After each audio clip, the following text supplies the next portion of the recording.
I'm Jessie Owen, and this is Powering Through, a podcast about what happens when your life gets flipped upside down, figuratively, and sometimes literally. This podcast is supported by Onward Medical.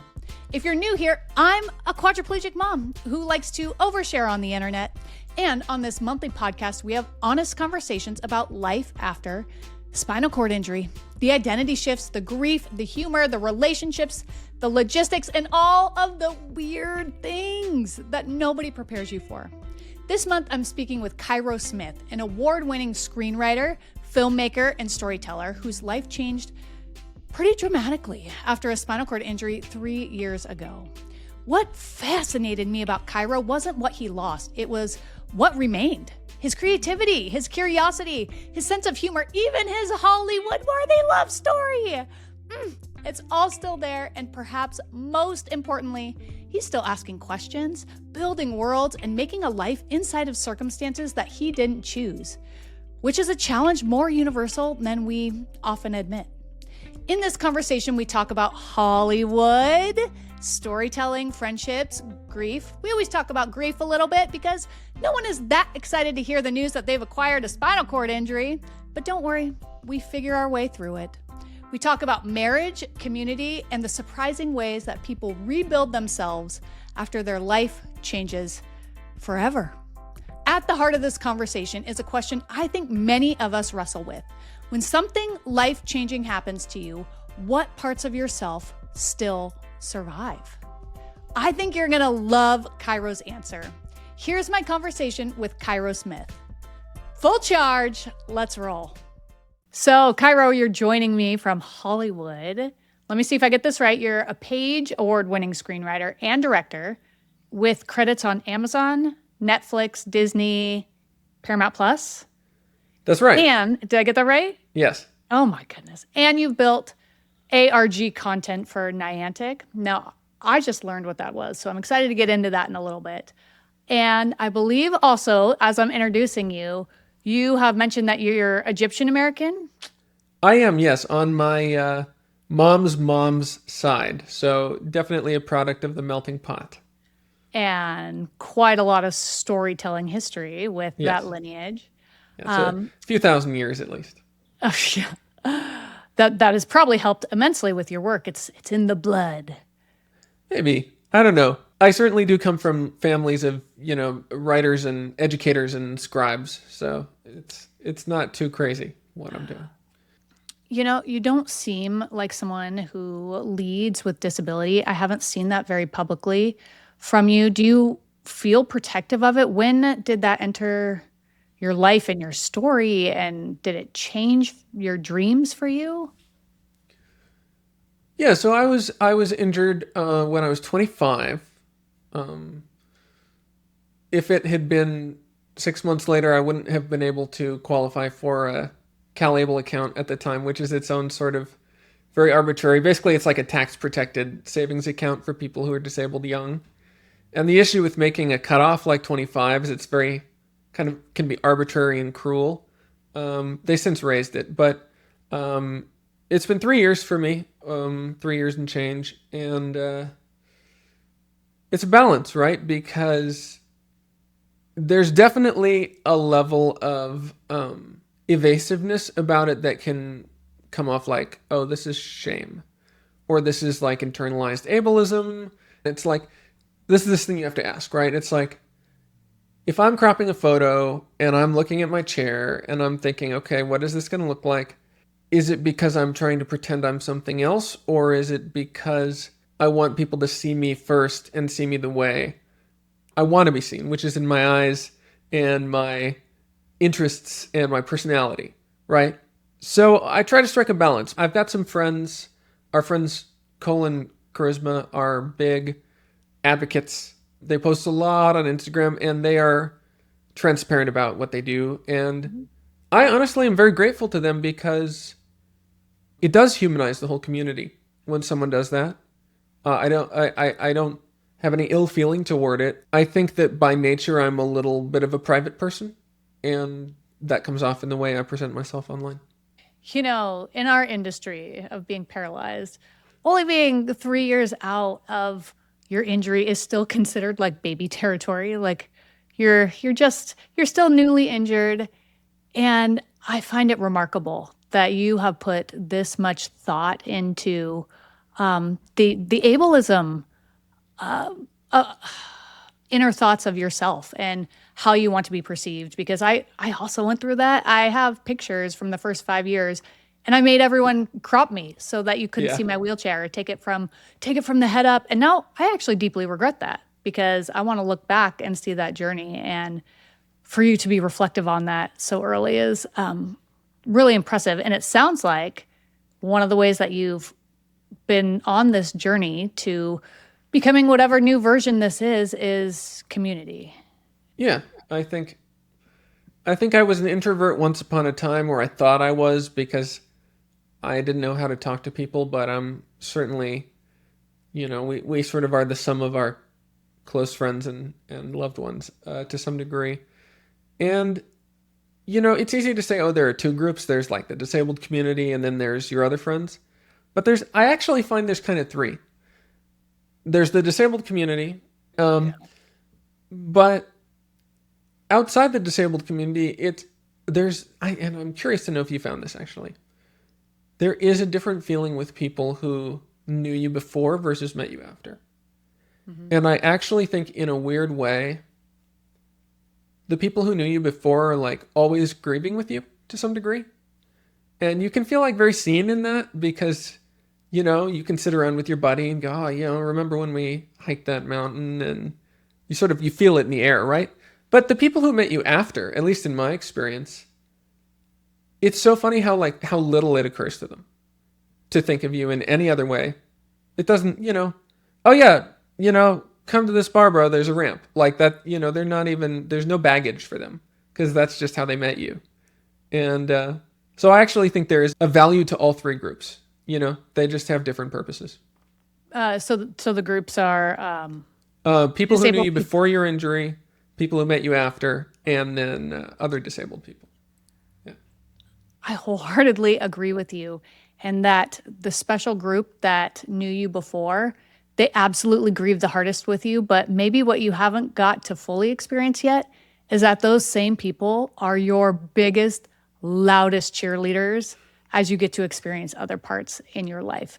As you get to travel more, I don't know, you get married, you jump off a cliff, I don't know, get another Hollywood deal, you drop another book. Those people tend to be the loudest people in your corner. And it's so uplifting, and it feels extra special because they're like family at that point.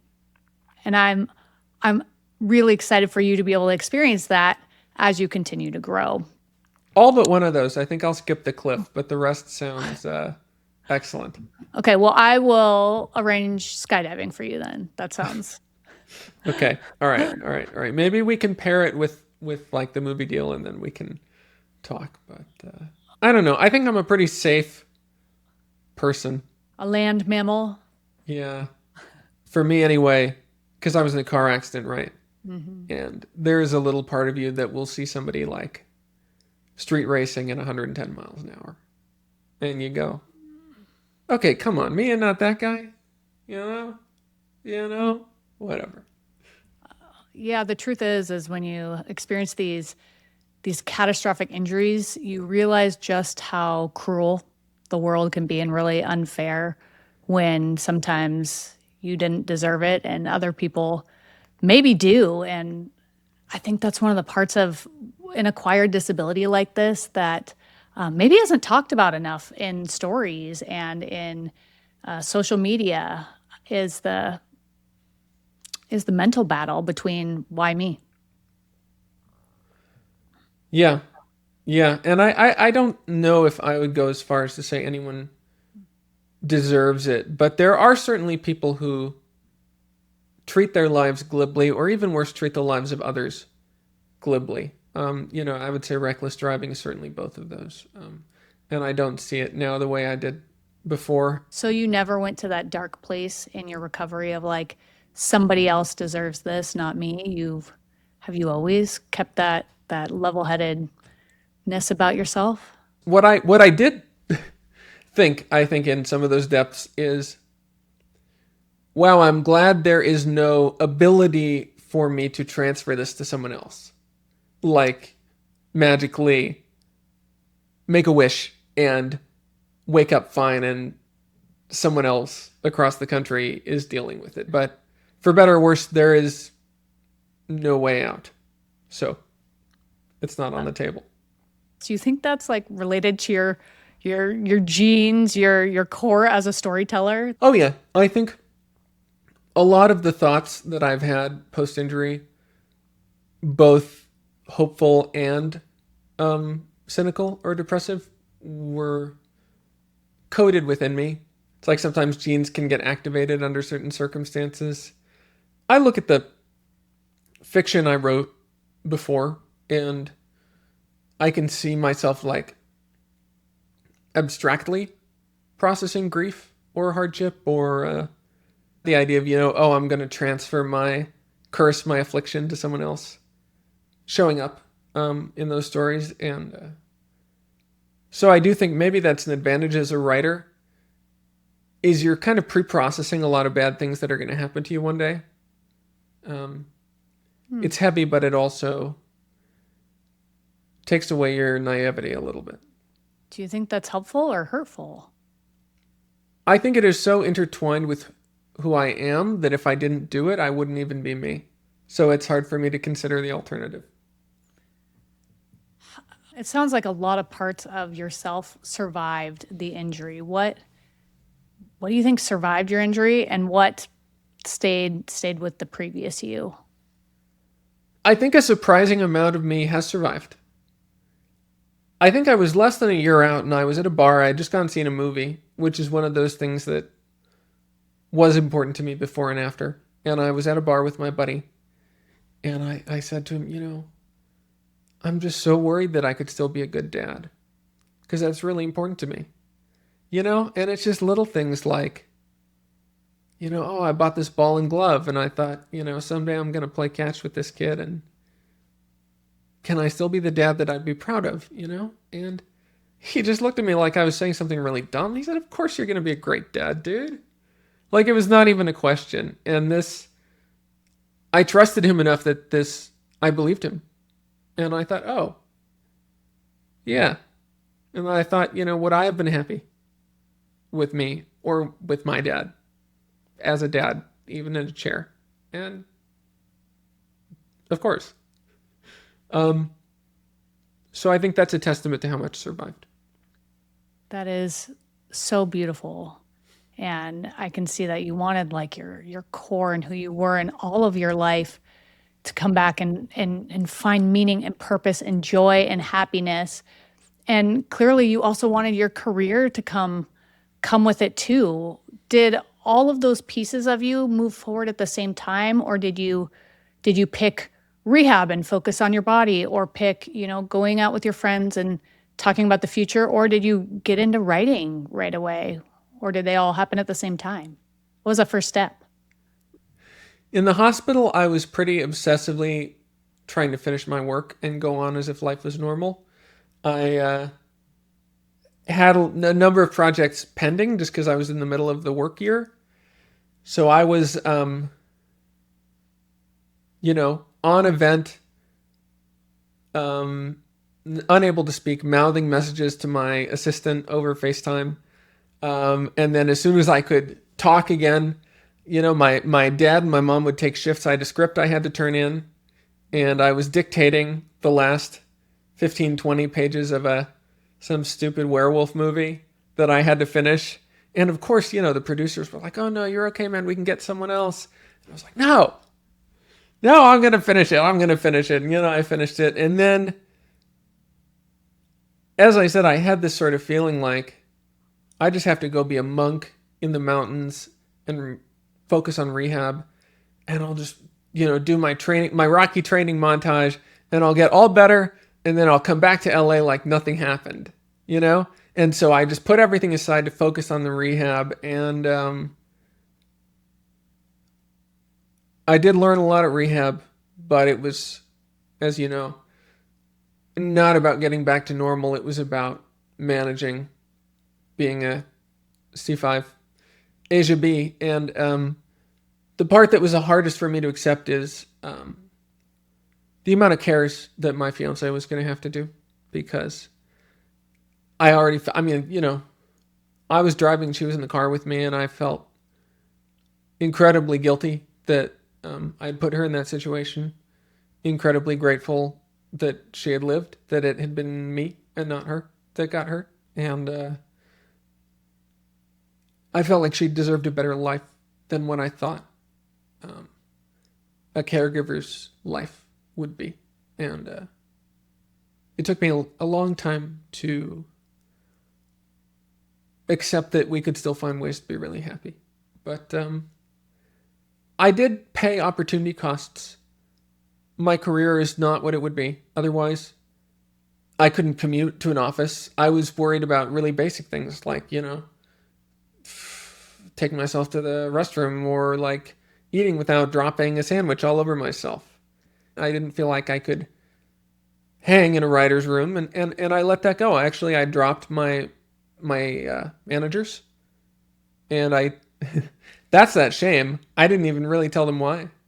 I think a lot of people in my life thought I had just gotten hurt, but I was still pretty much okay for a long time. And they just said, okay, man, feel better. And then I turned toward the things that I could do, meaning books. I got very involved in literature again. And then when I finally did direct, it was a small project, but it was very important for me to say, oh, I can do this. I can still do this, to get back on the horse, as it were. I'm confused. Why did you drop your manager? Shame? Are you saying you felt a lot of shame about needing help? I dropped my manager because what they wanted in a client was someone who could make a steady paycheck working in a writer's room on a TV show. And I just didn't feel like I could do that. I didn't have it in me. I was, I think, in the depths of my grief, and it was difficult to even leave the house. Do you feel differently now? Yes, in that I think I could physically navigate a writer's room. But funny enough, I've come to value my creative independence too much. I think being on the indie side of things has made me realize the scarcest commodity is time, years of life. And I've built a career for myself where I can take clients and do their projects. And then I have long spans of time in between to do what really feels like my life's work, which is the stories I want to tell. And to pursue television writing again, one, it's a very fickle business and a million people want to do it. Two, it would be, putting everything on the line for a prize that is not even as fulfilling to me as making my own films and writing. I don't know if that's maturity or stubbornness but it is what it is. You get to pick the most flattering adjective. Maybe I'll strike a middle ground. It's it's a singular focus. I'll say that. You build these worlds, these stories for a living. It's clearly so not just important to you. It is like a core value. It lives within you. What do you think stories give people, and what does it give you? I think stories are a very dense form of communication, both of ideas and emotions. I think that we can use them as mirrors for ourselves because we read a story, we see how it makes us feel, whether that is we love it or we hate it, and we learn something about ourselves. We also learn things about others. I also think they're a way of communicating ideas, of values, and when you're a writer, you're doing two things. One, you're expressing yourself, that's kind of maybe the less flattering stereotype is that you're working at your own baggage. But two, you're also speaking for the culture and for the human experience and recognizing a moment, and ideally you make someone go, oh wow, not only am I so moved, but I feel like I understand the moment better, or I understand myself better, or my friend, wow, this character's like my friend, and it both makes people happy and hopefully enriches their inner worlds. So what type of stories and work are you working on now, post injury? I think my creative sensibility is actually the thing that survived the most intact. I think I am drawn toward the exact same things that I've been drawn to since I was a teenager. I love complex political themes with degrees of uncertainty. I love military themes, but in a way that's sort of tinged with, again, doubt. I love sci-fi. I love fantasy. I grew up on the Twilight Zone, the original, and I think that Twilight Zone sensibility is always going to be in my work. If anything, it's given me better tools to render the world with care, because I can write a character in the hospital. I can write a character going through grief or coming out on the other side of it, and you get more things to draw from. And it's not just my injury. I think just living. I've seen my friends go through hard times. And it's funny, when you're an actor, a lot of times when your character is going through something that you've never been through, you find basically a substitute or an equivalent memory, and you try and draw on that emotion to try and help you live in the character's moment. And it's the same with writing a little bit. And the more you've lived, the more you have in your toolbox. So I think pre-accident you did movies, like TV, video games, and books.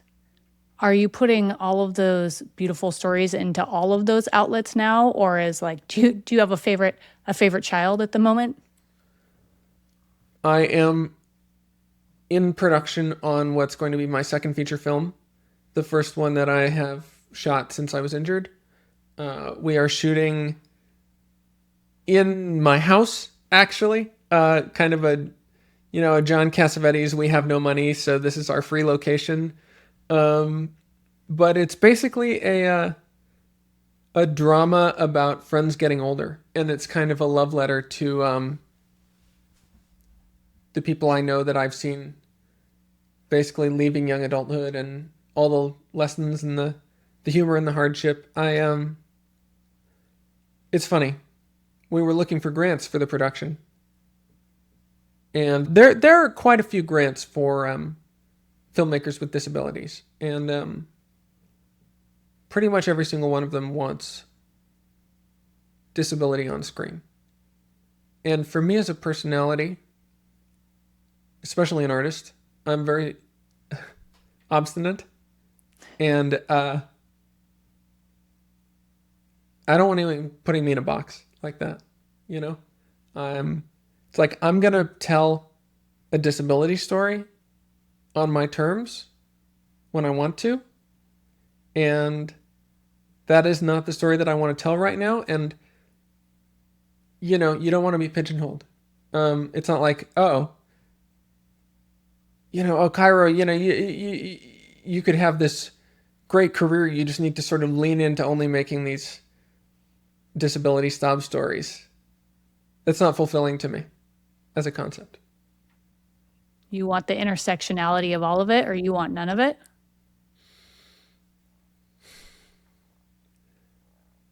I want to be able to express myself and my perception of the world as a whole person. Disability being one of the many aspects of that experience that I've had. I think that's wildly profound. And, we hate the word inspiration, in the disability world, but wow, that speaks really loudly to myself. And I think a lot of people, because yes, it's part of our lives, but it is not the only thing about us. And I think it feels really good to have someone be able to say it out loud. With that said, you're about to shoot this film. You're the director. That's right. And sometimes shooting a non-accessible movie, a movie not necessarily about disability, means it's not going to be accessible for you. So how do you navigate that world in the practical aspect of it? I gotta say, the main reason we're shooting at my house is for money, but there's a part of me that really likes being able to go home to my room and not be shooting like in Hungary or Canada or Mexico or somewhere where everything's going to be a variable, because there's always going to be something that's harder about being away from home, because it's like, well,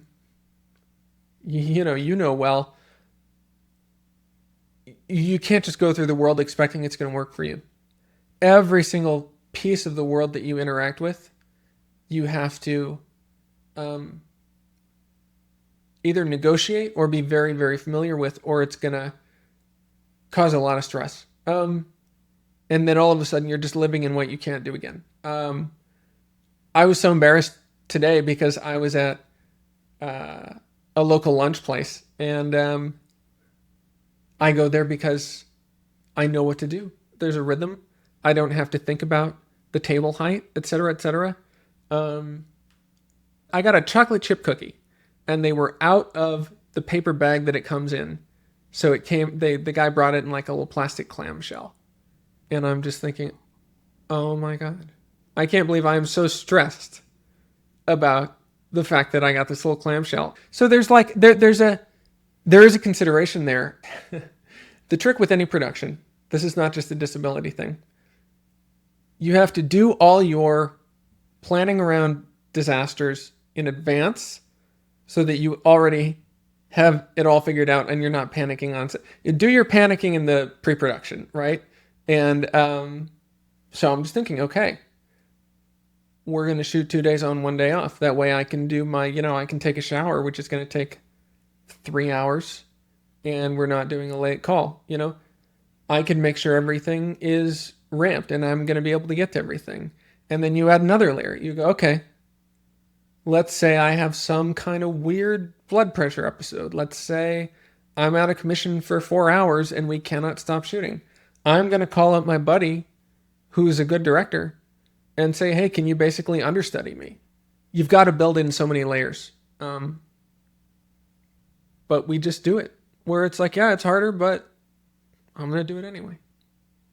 That is also one of my life philosophies. It's hard. I'm going to do it anyway, because we're not missing out on that. Some things are worth a lot of your energy to give it to. Some things, I don't need that anymore. With that said, sounds like you're good at probably emergency preparedness and loving chocolate chip cookies. So when you get a cookie in a clamshell and you didn't have a plan and nothing went to plan, what'd you do? Oh, well, let me show you, because there's a video component here, and I'll narrate as well for the people who are listening on the go. Let me see if I can grab this. This is what I recommend. This is for all my quads out there. So if you're a para, just stand by. But basically, I've got a regular fork, and this is called an Easy Hold, EAZY. It's like $10 or $15. You probably already know what this is, Jess, but you can get them on Amazon. And then you can just put your fingers through it, and it sort of attaches to your hand. And I've gotten pretty good at eating with it, and it's also a good tool for opening little things. So, like, I got my fork like this. I took the clamshell, and I stuck the fork in between the lid and the base, and just very carefully. And it's better than using your teeth, because you're going to cut your lip on the plastic. You're going to have a bad time. I feel like disabled people don't get enough credit for the problem solvers that we are. And you still got your chocolate chip cookie. I did. I got my cookie. Yeah, it's very, it is a lot of problem solving. It's a lot of small, potentially aggravating problem solving all the time. I was getting lunch with a very sweet guy, and we were in his neighborhood in Westwood, which is an older neighborhood. So it's very tight and windy, and there's a lot of strange corridors. And we got to the restaurant that we were at, and I said, "Oh no, I'm sorry, I can't. There's some stairs there. I got to find a way around." And so we're going around, and he's going, "Wow, this is like a game. You've got to find the secret passages." On one side, it's annoying because it's like, "Oh man, this is my life." But on the other hand, it's like, it's sweet when someone is willing to sit in the place that you have to live every day, and they're not just uncomfortable. They're actually excited to be with you, and they're willing to go along with whatever the accommodation is. Would you say most of the people in your life are like that? Yes. Partially because the people who weren't capable of doing that they kind of ghost you in the couple of years after you're injured. I know everyone talks about that in the community. It really is true. Luckily for me, it was only a handful of people. It was still shocking. You never want to find out you have a fair weather friend. But you also find out who sticks around. And yeah, I would say with anyone who's not super comfortable with your accommodations, stranger friend, there's a lot to be said for putting people at ease. Either over explaining if you want to, or if you don't want to explain because it's personal or you're tired, just saying, "I'm good, I've got it. I'll tell you if I need anything." Oftentimes, if it's, what should I do? What should I do? What do you need? For me, I got it. Just patience, just patience, please. Oh yeah, sure. And then, could you please get the door? Can we go the other way? Just so they're not on eggshells, because they don't know. They really, it's amazing what they don't know. And we can be bitter about that if we want. I try not to be bitter. I try to see the human and hold my empathy. But it is our job to show them how to navigate the relationship, because they're new and we've been doing it for a while. I mean, but I'd argue that you're both navigating at the same time. Yeah. Your fiance and you navigated that change at the same time. You were both new to it. There was no one to teach anyone. So how does something like that? How do you guys stick together through something like that? How do you grow? It's really hard. It really helps that we are both incredibly stubborn people, and we always have been. We're high school sweethearts. We met in high school. There were times when we were not on the same page about what we wanted or what the future was, and I feel very fortunate, and I feel sympathetic to couples who faced their accident or their injury when they had a lot to resolve outside of that. I saw a lot of that in rehab with other couples, and a lot of them don't make it through. Can you give me an example of what it felt like and sounded like when you were not on the same page? I think that when we met, we were both very dead set on going into creative fields. And the fact was that we both loved the creative process. She's a great actress. She's a great writer. She's very talented. She was directing the high school play when I met her. And I was, this is what I want to do, and she loved it. And then coming into contact with the way the film business works out of college, she had this moment where she realized that the business side and the culture side was not for her. And like the normal thing for a partner to do in that situation, like for me, was go, "Oh yeah, I'm sure you'll be great no matter what you do." But I think I was just like, I don't know what you're doing now or what your identity is now, and I can't help you with this, and I'm just gonna keep doing what I thought we were both gonna be doing and just leave you alone to figure this out, And then she's like, "Oh wait, where's my support? Was this love conditional?" Like, no, but it could feel that way. Post-accident, it's more just like honestly tolerating the side effects of the despair, you know? What do you mean? Because you have moments where you just get crushed by this feeling of, oh my God, how is this my life? And that manifests differently at different times.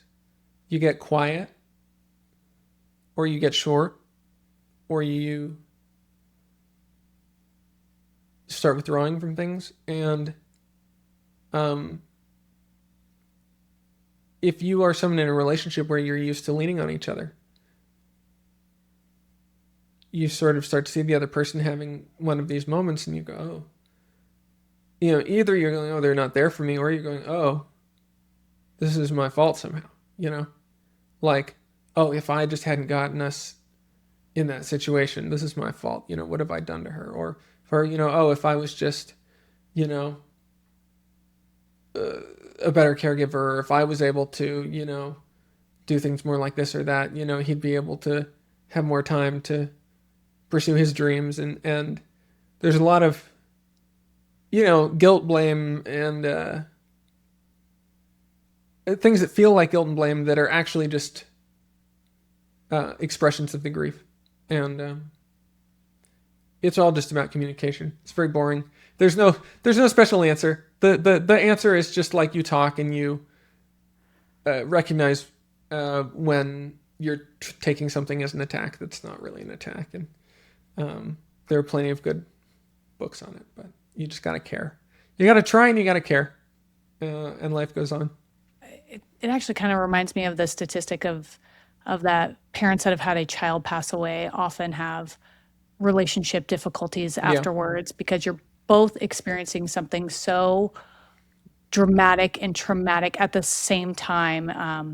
And you don't have one person to be the tree trunk. You are both falling apart. And when you go through an accident and a relationship and a huge split where you're both grieving, you know, she's grieving who you were, she's grieving who she is now, what the future was, and you're doing the same thing. And you guys not only managed to like come through it, you went from engaged to married. When did you decide to pop the question because you knew that you were in it for the long haul?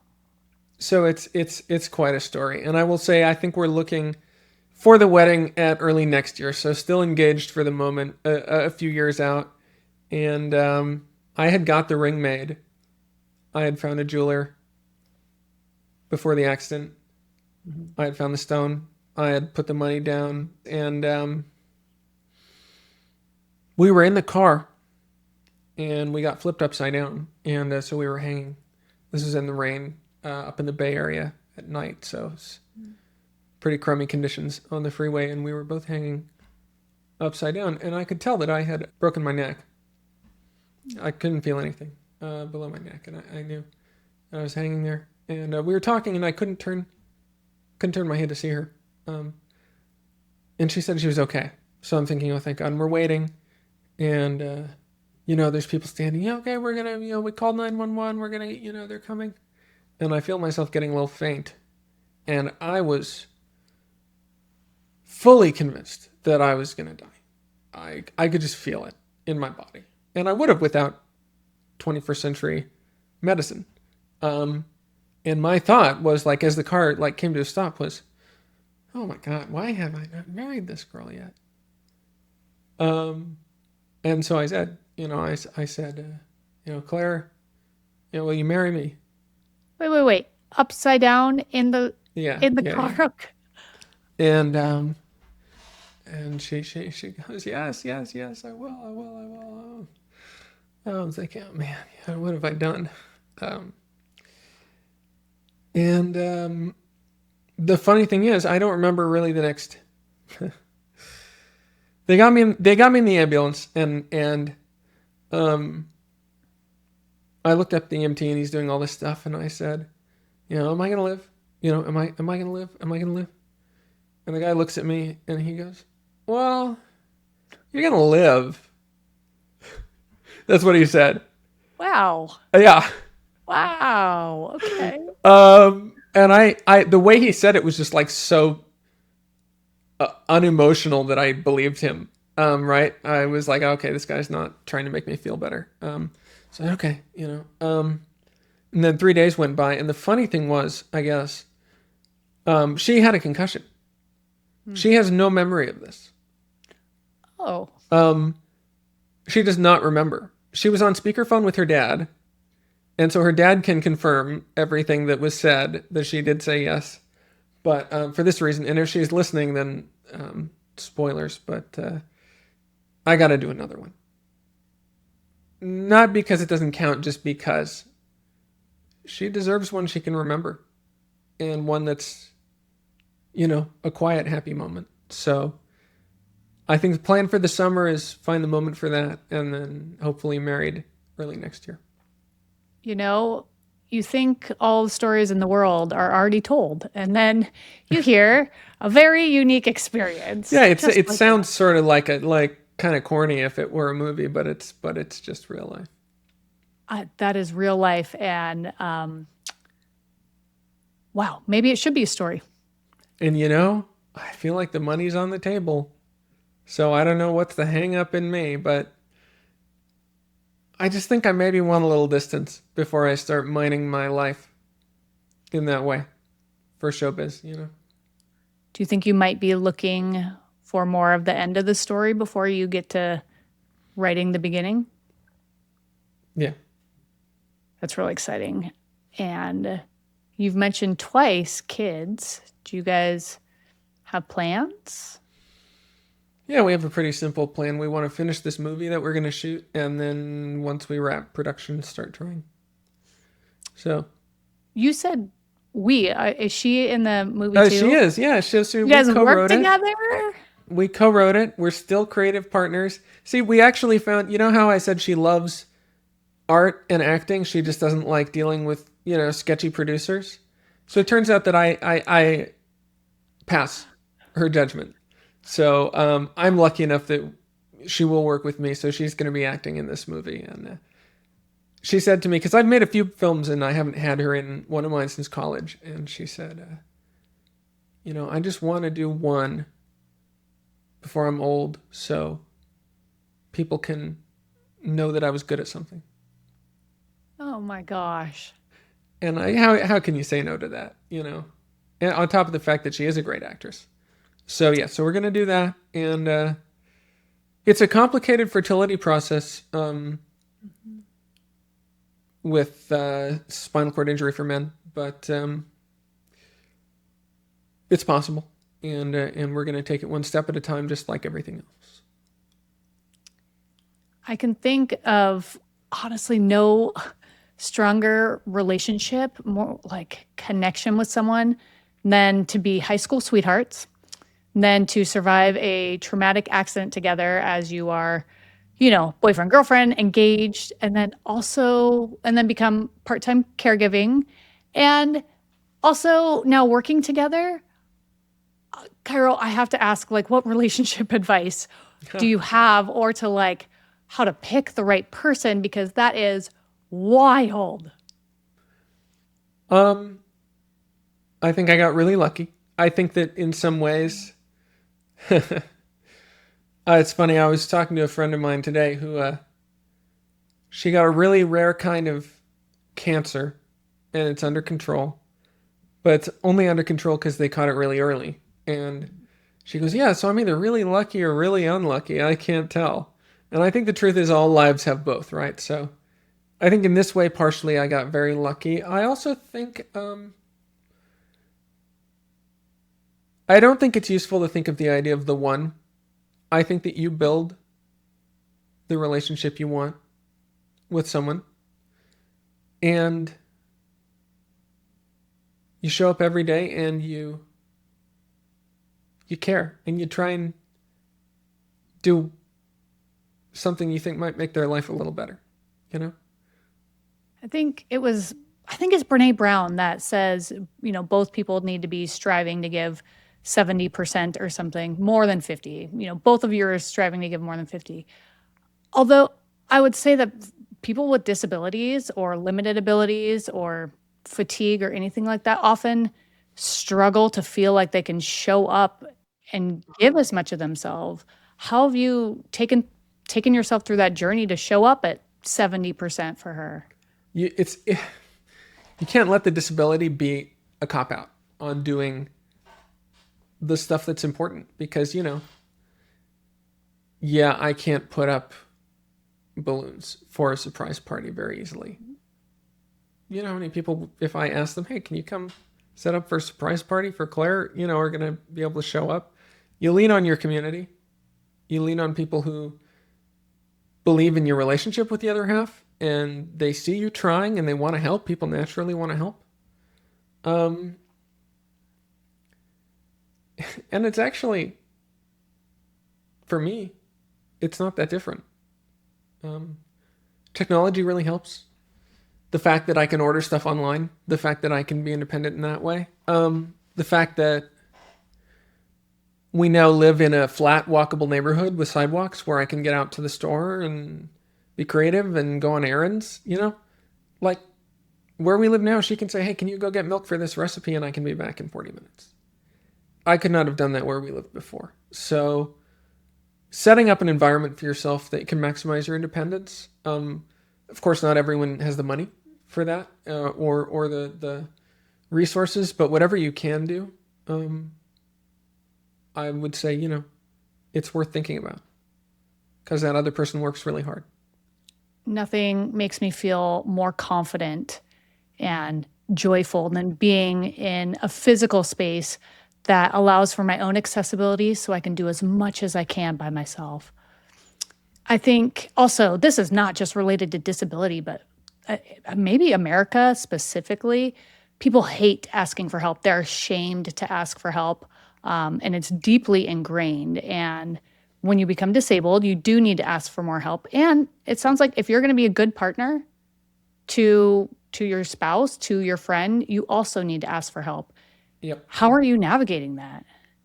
For me, it ties back to finding ways to put people at ease. I actually think that growing up around actors probably gives you some good tools for that, because actors are so naturally effusive and warm, and they try so hard to communicate emotions very clearly on their face. That's their job. I think about, a very simple example. I dropped my phone on the street, right? And my phone is going to sit on the street until I flag a stranger and make them pick it up for me, because I don't have a grabber or anything like that. And if I go home, then my phone will just be gone, right? It's like, okay, now we know the problem. You have to cold approach somebody and ask them to pick up your phone. There's a way to do that frightens them, not because they think you're going to run them over, just because people are naturally very skittish. And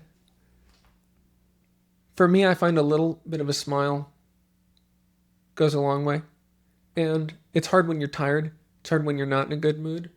But just those manners, those manners my mom taught me. Yeah, pardon me. My phone is right over there. Could you take just a moment and pick it up, please?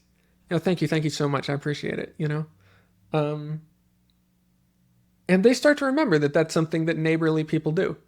Even if no one's asked them for a favor in years on the street, they remembered that America used to be a friendlier place.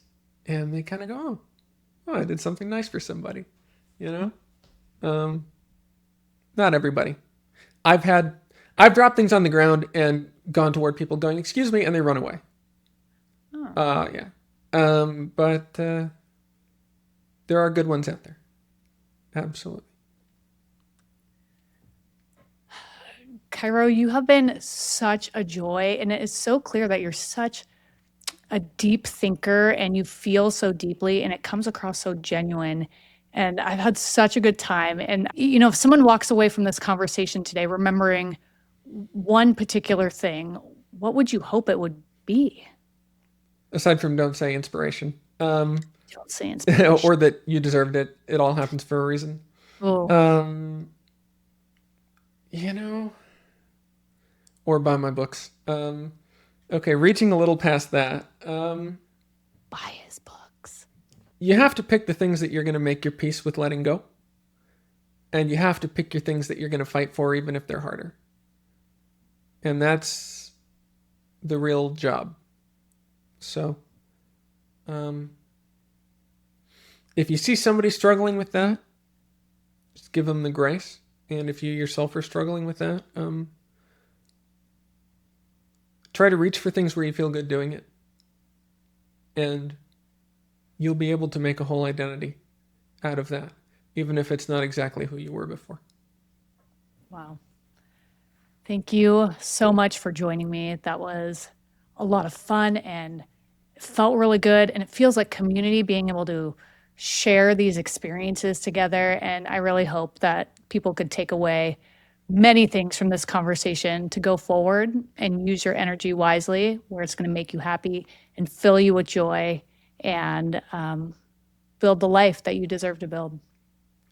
Thank you. Jess, it was really a pleasure coming on. I think if I didn't want to do a show like this, that would be like cropping that photo, like you said, and you don't want to do that. You want to be the whole person. So I really value you making the space for people to get into that. That's really nice, Cairo. Thank you so much. Thank you. And that's it for today's episode. Thanks for listening to Powering Through. If you enjoyed this conversation, please follow and subscribe wherever you listen to podcasts so you don't miss future episodes. And if you know someone who might benefit from hearing these stories, share this episode with them. Word of mouth is one of the most powerful ways that we can grow our community and help more people feel seen, supported, and connected. You can also leave a rating or review, which helps more listeners discover our show. A special thanks to Onward Medical for supporting this podcast. And thanks again for listening. And we'll see you next time on Powering Through.